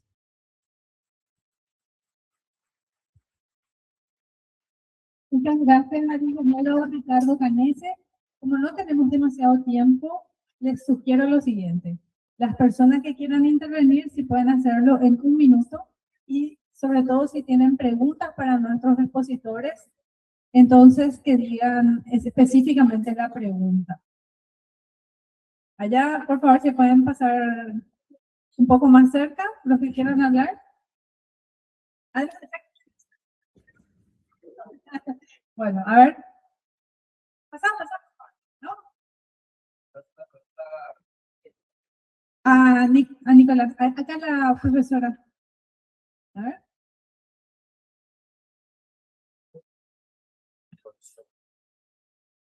Bueno, mientras la profesora se acerca, Elías, su pregunta. Nicolás, ese estrecho de Hormuz lo que nos está acaparando todas las noticias que se cierra, ¿qué impacto va a tener eso para nosotros en la región? Eso es lo que quería saber un poco para cuando empezamos, qué impacto va a tener ese estrecho Hormuz, que es un poquito nomás para si va a impactar en nuestra economía, en lo que nosotros, si se exporta para nuestra zona los petróleos que pasan por ahí, ¿qué impacto va a tener eso? Vamos a juntar las preguntas. Entonces ahora a la profesora. Buenas tardes. Felicito a los disertantes por su aporte. Y no soy profesora, soy abogada. Mi nombre es Mónica Rojas, vengo de Ciudad del Este y mi pregunta es para Julieta. ¿Cree usted que la presencia de potencias como Estados Unidos o China fortalece o debilita los procesos de integración regional? Y la segunda pregunta es, ¿qué estrategia se podría implementar los países sudamericanos para equilibrar la cooperación internacional sin comprometer su integridad, su integración.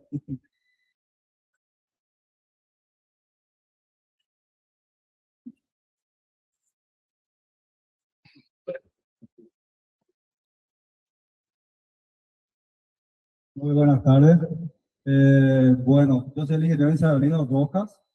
Quería hacerle una pregunta al ingeniero Ricardo Canese. Nosotros sabemos los problemas que tenemos y sabemos que nuestra soberanía está en peligro. Pero sabemos que la solución es política. Entonces, lo que yo creo es que, ¿qué tenemos que hacer para que la oposición pueda estar unidos y derrocar a este poder que nos están entregando? Yo creo que ahí está el punto. Si nosotros no logramos unir a la oposición, vamos a seguir perdiendo soberanía.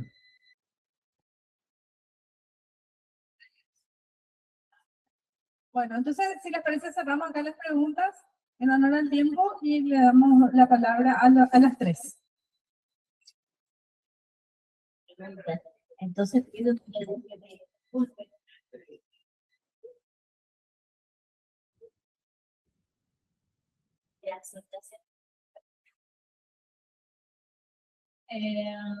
Bueno, rapidito, porque no tenemos tiempo y creo que acaparé demasiado de tiempo los demás en mi exposición. Gracias por tus preguntas. La integración regional es un tema que me parece fundamental. A veces es un poco difícil porque parece una cuestión más de ideal que de práctica, ¿no? Que funciona. Pero con respecto a la pregunta si las potencias fortalecen o debilitan la integración regional, no deberían ni fortalecerla ni debilitarla.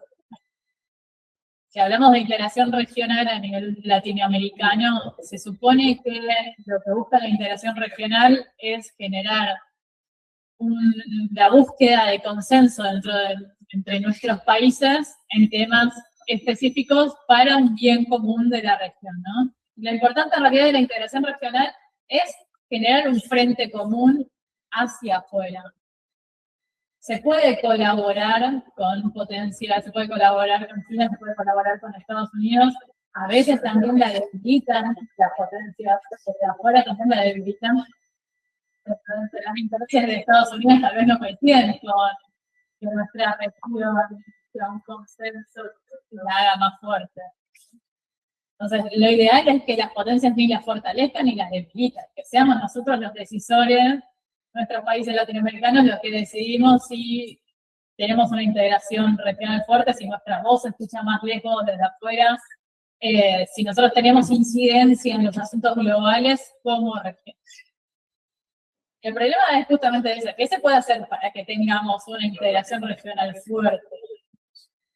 Bueno, hay muchos vaivenes que afectan la integración regional. Los cambios, por ejemplo, los espectros ideológicos cambian. Bueno, hay muchos gobiernos de derecha, hay muchos gobiernos de izquierda, entonces eso afecta a la integración regional. Si está muy fragmentado, si cada país opina diferente, también es muy difícil.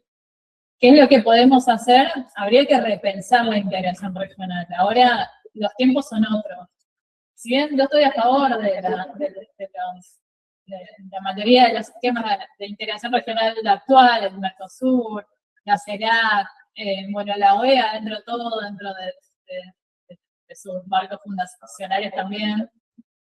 Lo que ahora creo que es el futuro de la integración regional, no es esa integración regional grande de consensos, sino es una integración más pequeña.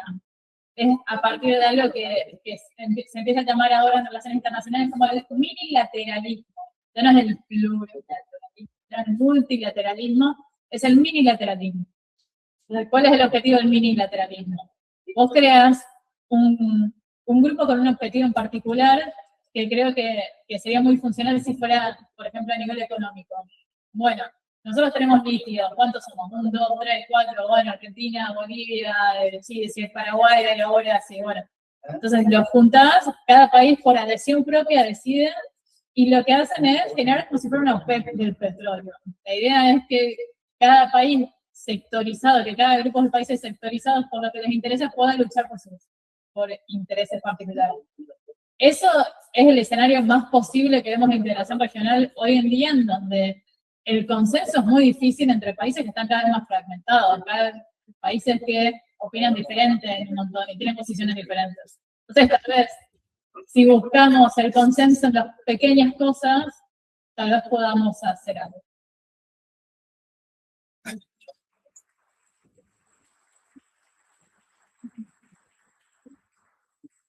Ahora, si les parece, le pasamos a Nicolás y les dejamos la última pregunta para Ricardo. Adelante, Nico.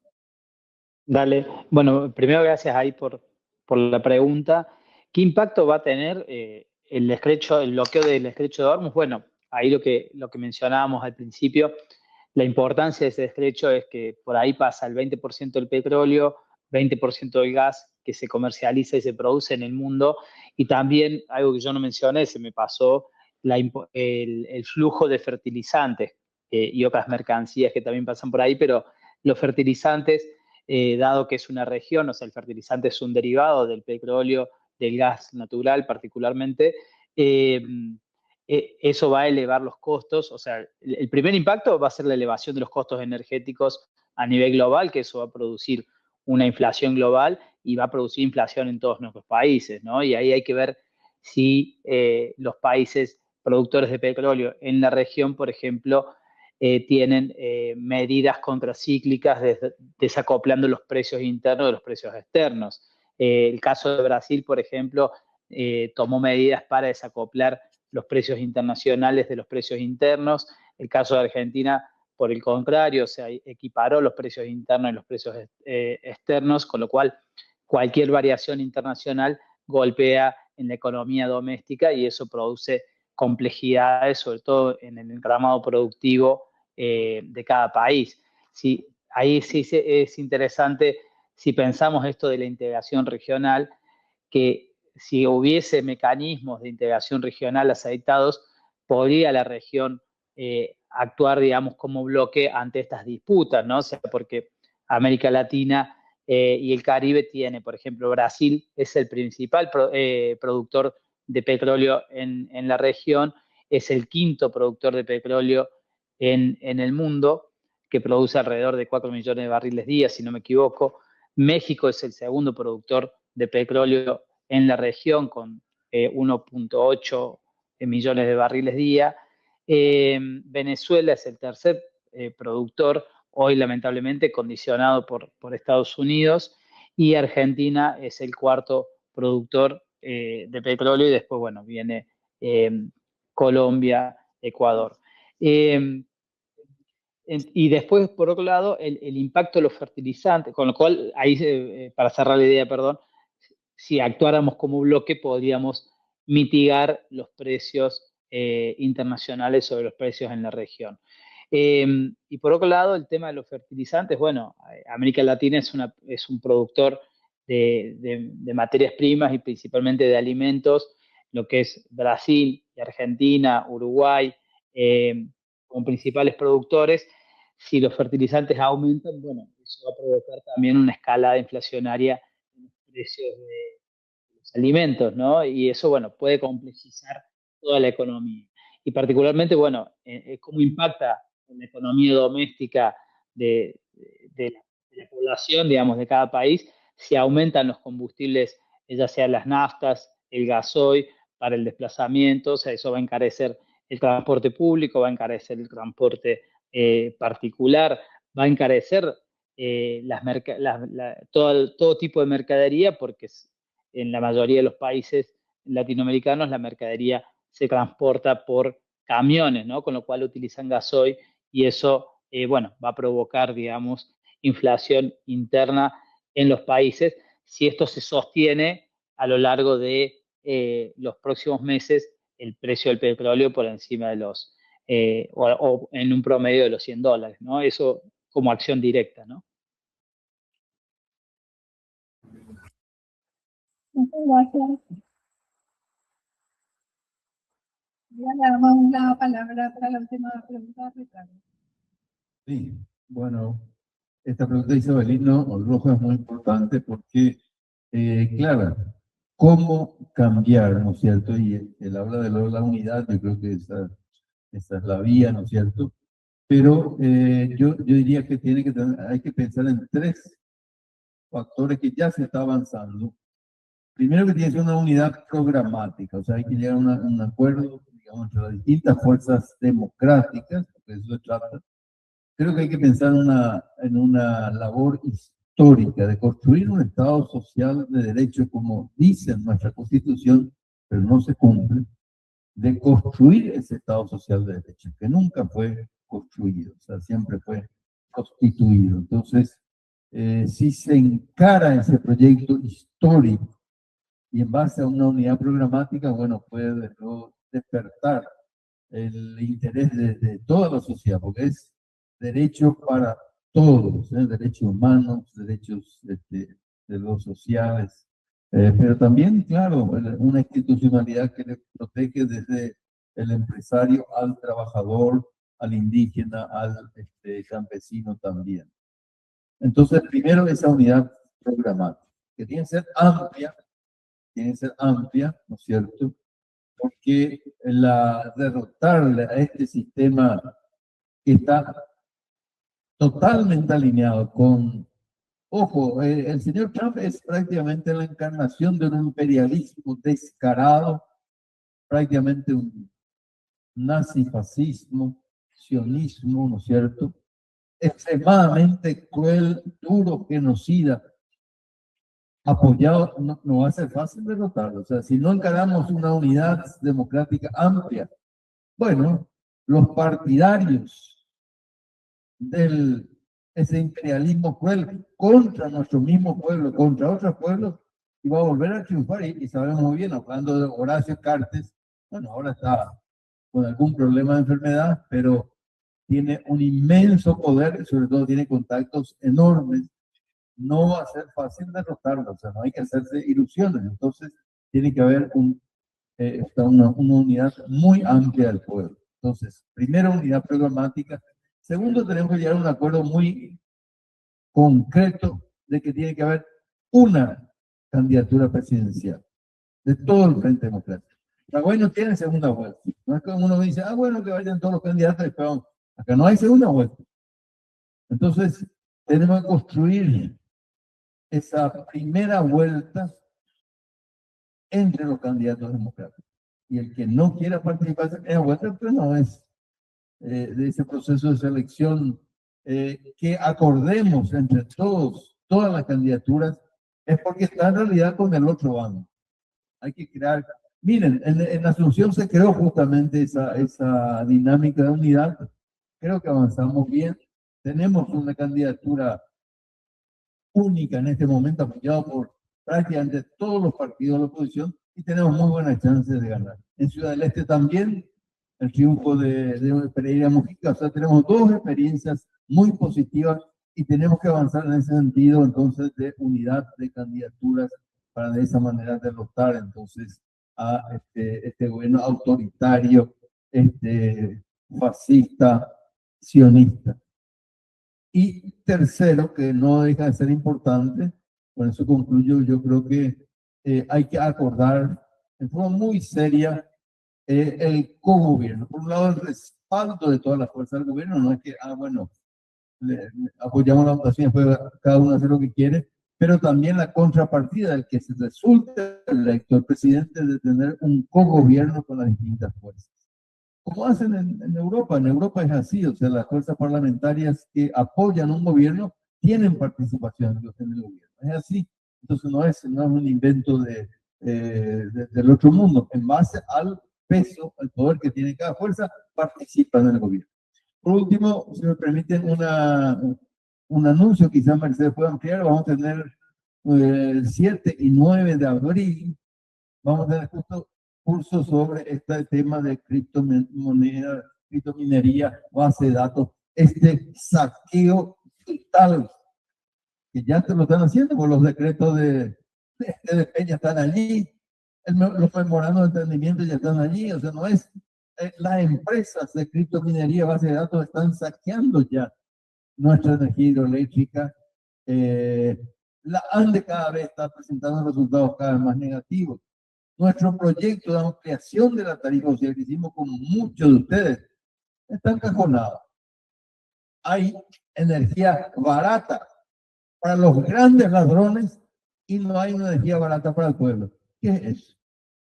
Bueno, eso es lo que tenemos. Por eso es que vamos a hacer este curso el 7-9 de abril para que todos manejemos estos elementos y podamos enfrentar entonces desde el punto de vista programático entonces y construir ese proceso de cambio que todos queremos. Gracias.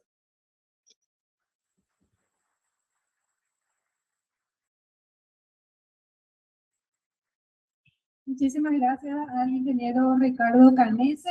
Ahora invito, bueno, y agradeciéndole también a los demás expositores, a Julia Gendúbal, también a la embajadora Belkis-Lai Rodríguez de Cuba, que ya se retiró, a Nicolás Malinowski, que nos está siguiendo ahí a través del Meet de Google y también, bueno, en la transmisión de YouTube de Tarima Digital. Y muchísimas gracias por haber estado hasta esta hora y, bueno, haber participado en este importante debate, así como estuvieron en las otras mesas. Reiterar también el agradecimiento a Cistrande como anfitrión, creo que tenemos que darle un aplauso por todo lo que y una persona de Álvaro, que es el secretario de Educación, y también Mirna, nos estuvo apoyando con esa tarea. Y ahora para el cierre le invitamos a Vivi Valdés, comunicadora y gestora de proyectos, programadora cultural en el Centro Cultural de la Embajada de España en Paraguay, a decir, con formación en comunicación política por la Claxo, más Canal Red, y certificada por el BID en gestión de proyectos con metodologías ágiles. A pasar acá. Le invitamos también a Elías Cabral, periodista, comunicador paraguayo, corresponsal en el departamento de Curuguatú, donde cubre la realidad social en el distrito de Curuguatú, en el departamento de Canindeyú, donde cubre la realidad social y política de la zona, referente a la defensa de los derechos de las personas adultas mayores en Paraguay. Se ha desempeñado como coordinador de organizaciones de adultos mayores y ha participado en instancias de diálogo con instituciones públicas para promover políticas específicas para este sector de la población. Bueno, esta breve presentación de ambos, le dejamos la tarea más difícil y después ya vamos a cenar. Bueno, darles mi agradecimiento a todos por haber venido.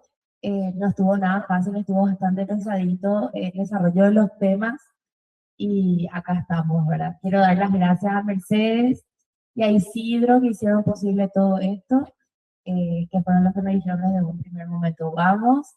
Así que muchas gracias a ambos, un aplauso por favor para ellos.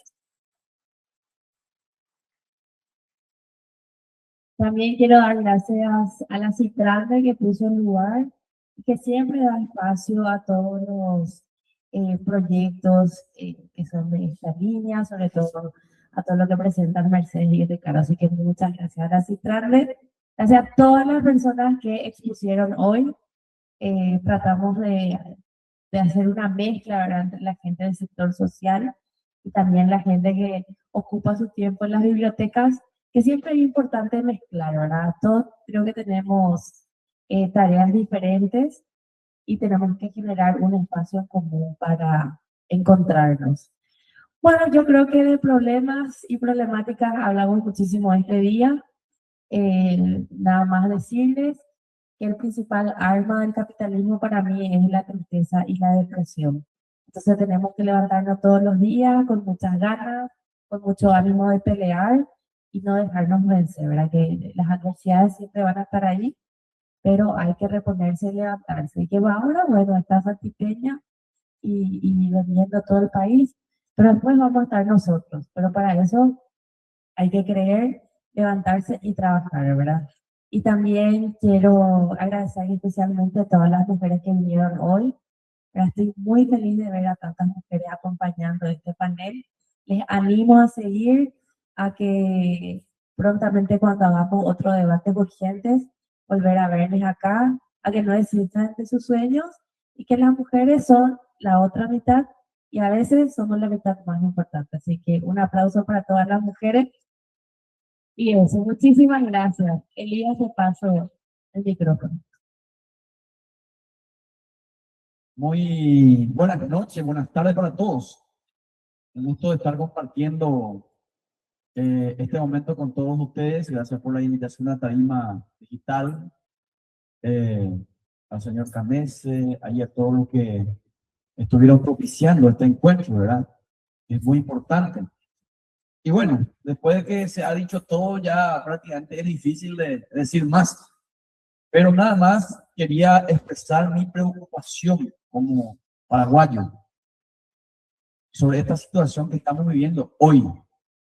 Porque, así como dice, debates urgentes, directamente yo lo relaciono con la penetración de fuerzas militares extranjeras en nuestro país. Eso es lo que me dice debate urgente, ¿verdad? Que tenemos que debatir en las escuelas, en los colegios, en las universidades, ¿verdad? Porque ¿qué significa soberanía? Soberanía significa la autodeterminación de los pueblos, la toma de decisiones de un pueblo, caminar con sus propios pies, elaborar sus alimentos con sus propias manos, pensar con la cabeza, con la inteligencia que tiene, no ser doblegado por nadie, coaccionado, manipulado o llevado como los niños de las manos a escuchar música que no quiere escuchar, a alimentarse de comida que no le gusta comer y a recibir, ustedes saben, a Santa Claus en tiempo de calor, por ejemplo, que cuando en otros países donde Santa Claus tiene abrigo es invierno, ¿verdad? Esta soberanía que se concreta con el acuerdo, la pérdida de soberanía que se concreta con el acuerdo SOFA entre Estados Unidos y Paraguay, es prácticamente como se dice que fue a la que es el jaque mate, porque eso se venía ya discutiendo hace mucho tiempo, no solamente ahora. Y hay una cosa que tenemos que tener muy bien en cuenta, estimados amigos y compañeros. Hay una palabra que hay que considerar bien cuando se habla de soberanía. Hay una palabra que se relaciona con la soberanía. Es el patriotismo. Es una palabra que va ligada exclusivamente con la soberanía. ¿Por qué nosotros hacemos pérdida de soberanía? Porque tenemos autoridades antipatriotas. Ustedes saben que hay una ley que protege la zona fronteriza en nuestro país, la ley de la franja de protección, de 50 kilómetros en todas las fronteras. Váyanse a ver, desde Pedro Juan Caballero hasta Itapúa. Todo extranjero en el Chaco, en Misiones van a ir kilómetros hasta Yabebirí, Ayolas, van a encontrar todos extranjeros ahí, porque tenemos autoridades antipatriotas. Hay una diputada en mi departamento, no voy a tomar su nombre para no darle publicidad, ¿verdad? Se va en el kinder con 30 brasileros y se va a encontrarse con un sin tierra con 30 paraguayos. Una diputada lleva extranjeros. Y vayan a ver en el Camimbeyú que la tierra prácticamente es todo de los extranjeros, desde Catuete hasta Salto del Guairá. Soberanía, pérdida de soberanía por los antipatriotas. Tenemos autoridades antipatriotas. Por eso tenemos que buscar el patriotismo a nuestro pueblo. Desde las aulas, comenzando a enseñar las leyes de nuestro país. La Constitución Nacional tiene que ser enseñado a partir de que uno aprenda a leer en las escuelas. Tenemos que propiciar el cambio radical del sistema educativo en nuestro país. El amor a nuestra danza, a nuestra cultura, a nuestro folclore, a nuestra vida, a nuestras tradiciones, a nuestra comida, a nuestro tipoy, a todos los grandes artistas que representan nuestra cultura, nuestro conocimiento, nuestra vida, que aprendimos de los indígenas, de nuestros aborígenes. Es Saranduca Ate. Tenemos que volver a nuestras raíces, compañeros. Pero para eso tenemos que inculcar el patriotismo a través del conocimiento, en las aulas, enseñando las letras de las leyes, de la Constitución, de las reglas de vida, de la convivencia en la sociedad. Es muy difícil el desafío que nos toca a nosotros, porque nos enfrentamos a un sistema poderoso que antepone todo por sus intereses. Todo juega sobre sus intereses. El imperio. Y no nos deja respirar. Ellos condicionan. Yo siempre digo eso. ¿Qué es el sueldo mínimo? El sueldo mínimo, te voy a hacer una definición exacta. El sueldo mínimo es las 3 metros de piola que se utiliza para atar al caballo en un cerco. 3 metros le ata la piola y ahí nomás puede comer, donde alcanza el pasto. Condiciona nuestra vida. Ellos deciden qué nosotros comemos, cómo nos vestimos, cuánto es lo que podemos ganar, hasta dónde podemos llegar. Ese es el sistema capitalista ateo, que solamente antepone los intereses económicos sobre el factor humano, el potencial, el capital humano, la vida.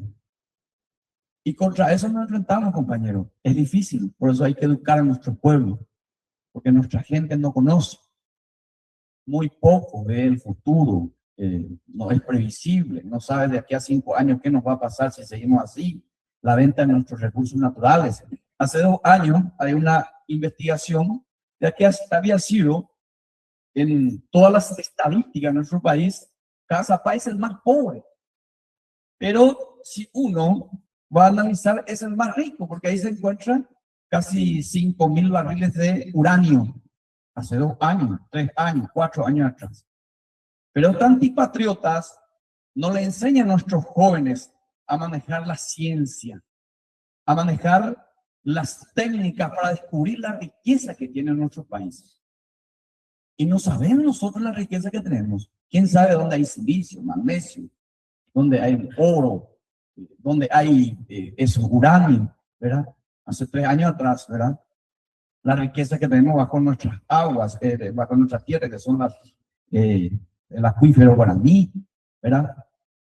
Y hoy, por las circunstancias de estos vendeparches que están comprometidos con el crimen organizado, con la transacción ilegal de miles y millones de dólares, que le ponen, inclusive, le ponen competencia al propio Estado, grandes potencias económicas que manejan el poder en nuestro país y que tienen paralelamente sus intereses que le ponen competencia al país, hoy es sometido al imperio para lograr impunidad a cambio de la riqueza de nuestro país. Es muy grande el desafío, estimados amigos, y tenemos que conformar un grupo de patriotas, juntarnos y hacer frente a este desafío que tenemos desde nuestra independencia. Porque antes, yo recuerdo, aunque muchos hablan mal, ¿verdad?, doctor Francia. El doctor Francia nos enseñó, cerró las fronteras para que podamos comer de nuestras propias fuerzas, con nuestra propia inteligencia, diseñar. Porque antes pues se decía que la mayor fuerza que tenía el ser humano es la fuerza bruta. No es la fuerza bruta, es la inteligencia. Y él nos enseñó a utilizar ambos, la inteligencia y la fuerza, para comer de nuestro propio esfuerzo. Y tenemos que volver a esos tiempos, compañeros. Tenemos que volver a esos tiempos. Pensar con nuestra inteligencia, diseñar el futuro, la política que nos ayude a poder aprovechar la riqueza que tiene nuestro país. Y poder hablar con quien queramos. Nadie nos puede cerrar el oído, cerrarnos la boca, pensar lo que nosotros queramos, escuchar la música que nosotros queramos. Hablemos con China, hablemos con Brasil, hablemos con Emiratos Árabes. ¿Quién nos puede prohibir? ¿Quién puede coaccionar nuestra libertad como pueblo? Y hoy nos caemos en una circunstancia que un señor bajito que tiene acá y eso en España, para lograr impunidad, está poniendo en venta todas nuestras riquezas. Necesitamos levantarnos, compañeros, y les animo a eso. Mucha fuerza, seamos patriotas. Gracias.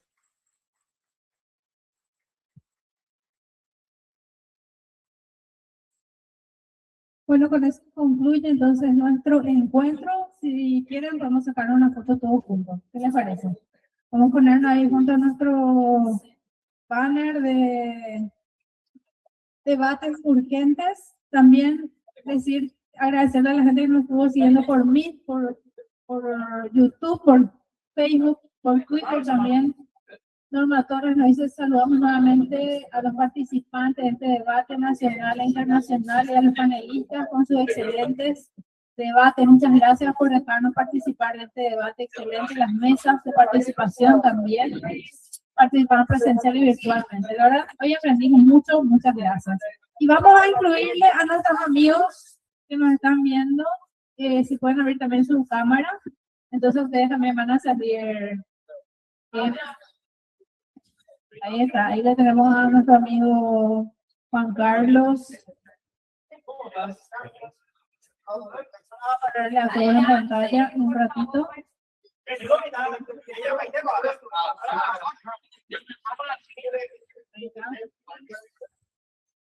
Muchas gracias a toda la gente que nos estuvo acompañando hasta esta hora. Y vamos a ver. Bueno, ahí. Pero dejen libre la pantalla para que se le vea a los que se van conectando.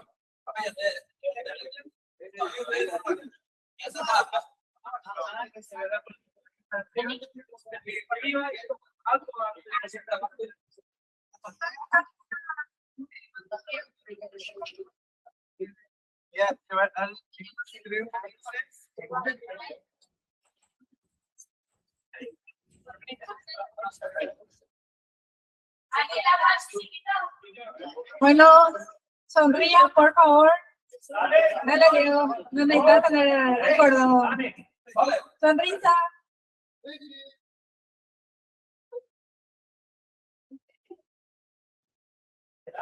Muy bien, ahora podemos cenar. Ahora podemos cenar.